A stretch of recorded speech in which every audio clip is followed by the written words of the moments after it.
Hi! ఒక్కసారి ఇలా గుత్తి వంకాయ కర్రీ చేస్తే మళ్ళీ హోటల్‌కెళ్లరు. నెక్స్ట్ లెవెల్ టేస్ట్ ఎలా చేయాలో చూద్దామా? ఇప్పుడు ఒక పాన్ తీసుకొని వేరుశనగ పప్పుని డ్రై రోస్ట్ చేయాలి.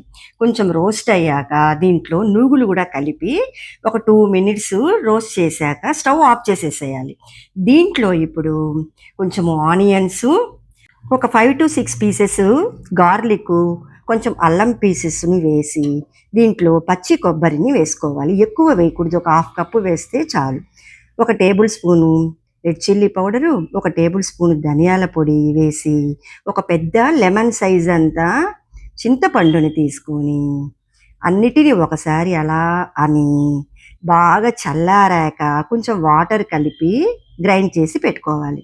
ఇప్పుడు మంచి వంకాయలు తీసి, కడిగి, స్లిట్ చేసి, దాంట్లో ఏమైనా పురుగులున్నాయా చెక్ చేసి, 4గా స్లిట్ చేసి, లోపల మనం గ్రైండ్ చేసి పెట్టుకున్న పేస్ట్ ఉంది గదా! దాన్ని స్టఫ్ చేసుకోవాలి.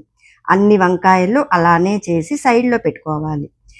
బ్లూ వంకాయలన్నా వాడొచ్చు, వైట్ వంకాయలన్నా వాడొచ్చు. ఇప్పుడు ఇంకొక పాన్ తీసుకొని, ఆయిల్ వేసి, ఏలకులు, లవంగాలు, లవంగ పట్ట, ఆవాలు వేసి చిటపటలాడాక జీలకర్ర, మెంతులు కూడా వేయాలి. వేశాక గ్రీన్ చిల్లీసు, ఆనియన్స్‌ని వేసి ఫ్రై చేయాలి. కొంచెం పసుప్పొడి వేసి ఆనియన్స్ ఫ్రై అయ్యాక మనం స్టఫ్ చేసి పెట్టుకున్నాం గదా! ఆ వంకాయల్ని దీంట్లో నీట్‌గా పేర్చుకోండి. ఇప్పుడు లిడ్ క్లోజ్ చేసి ఒక 2 మినిట్స్ చూసారంటే వంకాయలు కొంచెం మగ్గుంటుంది ఒక సైడ్.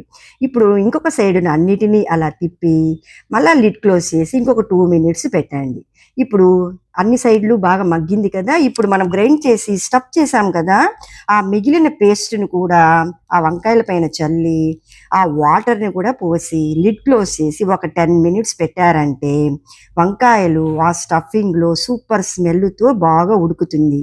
కావాలంటే కొంచెము చిల్లీ పౌడర్ కూడా వేసుకోవచ్చు. సాల్ట్ వేసుకుంటే మోస్ట్‌లీ అయిపోయినట్టే. ఈ వీడియో మీకు నచ్చితే లైక్ చేయండి. ఇలాంటి మంచి మంచి రెసిపీలు, హోటల్ స్టైల్ రెసిపీలు, రెస్టారెంట్ టేస్ట్ రెసిపీలు, హోమ్ హ్యాక్స్, బ్యూటీ టిప్స్ కోసం మన ఛానల్‌ని సబ్స్క్రైబ్ చేసి నాకు సపోర్ట్ చేయండి. చూడండి వంకాయలు ఆల్మోస్ట్ ఉడికిపోయాయి గదా! ఆ పేస్ట్‌తో పాటు ఉడికిన వల్ల వంకాయలకు కూడా సూపర్ టేస్ట్ వస్తుందండి. లిడ్ క్లోజ్ చేసి ఒక 2 మినిట్స్ అయ్యాక కొత్తిమీర చల్లితే నెక్స్ట్ లెవెల్ గుత్తి వంకాయ రెడీ.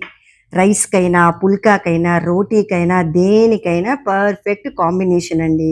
ఆ స్మెల్‌కి అందరూ వచ్చి టేబుల్ దగ్గర కూర్చుంటారు. ఒక్కసారి ఇలా గుత్తి వంకాయ ట్రై చేసి చూడండి. మళ్ళీ మళ్ళీ ఇదే చేస్తారు. ట్రై చేసి కమెంట్ చేయడం మర్చిపోవద్దండి.